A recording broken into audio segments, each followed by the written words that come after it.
Some nights you just need your generational player. Welcome back to the channel. This is Rich Latta here, back with another video. The Atlanta Dream on their home court defeated the Indiana Fever tonight, 77-58, as the Indiana Fever offense in the second half just went totally inept. This was a game, at least in the first half, it seemed like there was a little bit of life injected into the lineup with Aaron McDonald. Hit some three-pointers, really, got the team going, and she had it going in a way it felt like no one else really did. Lexi Hull struggled, went scoreless, got 5 fouls. Leah Boston was held to single digits scoring. And it seemed like the inside presence of Brianna Jones and Brittany Griner were just able to kind of just bully the Fever around. This drops the Fever to 2-3 without Caitlin Clark. There are rumors and speculation that she may be back for the Liberty game, but that remains to be seen. Either way, I think it's time to kind of start charting that out.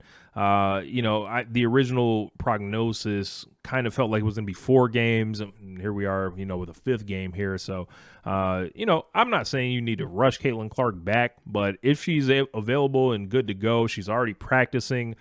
For me, predicting it, feels like Saturday would probably be, the day, and then returning against the Liberty, big stage. At a game I think the Fever kind of need, especially, dropping that one to them earlier this year and then, going forward. But Atlanta looks like they're turning into quite a dangerous team. They have a feeling to me where it feels like they're the new version of the Connecticut Sun last year, where they've got scoring, they've got defense, and they've got, 4 or 5 players that seem like they can, get it going on any night. Ryan Howard was a little cold tonight, went 1 of 8 from the floor, but she was a plus 17 on the night. And if Alicia Gray's going crazy, going 9 of 13 from the field for 23 points and plus 20, 6 boards, and Brianna Jones give you 21 and 10, and Griner's, getting to the line and, getting everyone in foul trouble and scoring on the inside, might not necessarily need Ryan Howard that night. Going back to last season, anytime the Fever have played the Dream, it's kind of been an exciting game. I wouldn't call this game very exciting. Even, the last game they played, the ugly win that I was in attendance for, was still exciting to, a certain degree. But this one just seemed like, when the second half started, like the Dream just pulled away. They just put the foot on the gas and went belt to ass a little bit on the Fever a little bit.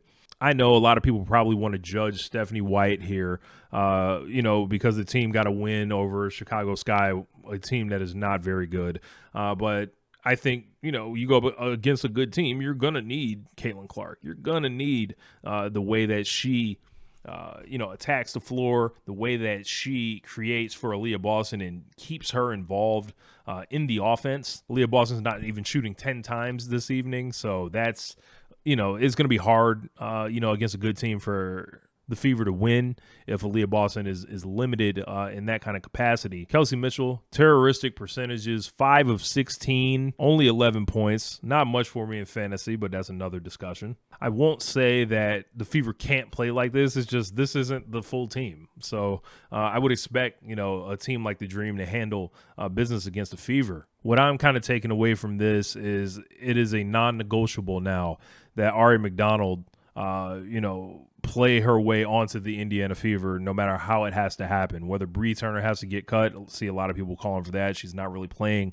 many minutes, and I think between Timpson and Turner, give me the person that's locked in their rookie deal, a little bit further than, the veteran on the non-guaranteed deal personally. I believe it's a complicated process to where they'd have to wait 10 days, wait for McDonald to clear waivers again, sign her, and create that roster spot.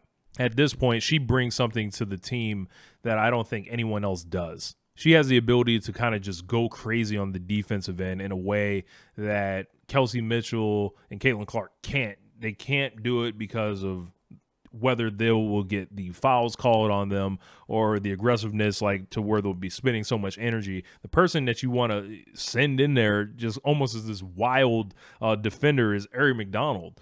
Even Lexi Holt, like, Lexi's kind of I would put Lexi more on forwards. Also, Sophie Cunningham's not playing. So, like, this is an incomplete team. I don't really think you can take too much from this. Can you be disappointed about the loss? Sure. Be disappointed that they lost because they were tied up at the half. But I think when it comes to, the better teams in the league, eventually the talent's going to win out. The separation is going to be there. So this is, what is going to be against good teams with the Fever. Take care of your business against, the lower teams. Try to shock one of these, tough teams that may, take you lightly. But this is what it is until Caitlin comes back. We're seeing true value right here from Caitlin Clark. But, big win for the Dream. They're taking care of business. I believe there's one more matchup between these two teams this year. I have to check when that is. But that is the last time they're in Atlanta. So, I won't see the Fever again in Atlanta this year unless they make the playoffs. This could easily be a playoff matchup, which would be a very compelling series, I feel like. But anyway, my name is Rich Latta. What did you think of this game? Who do you think should get cut from the Indiana Fever to make room for Ari McDonald? Are you a fan of Ari McDonald? What are you thinking about Stephanie White right now? Are you kind of like me where you're just like, all right, I feel like the team needs to get healthy before we properly judge them? So anyway, my name is Rich. I'm up out of here. Peace. One lifetime.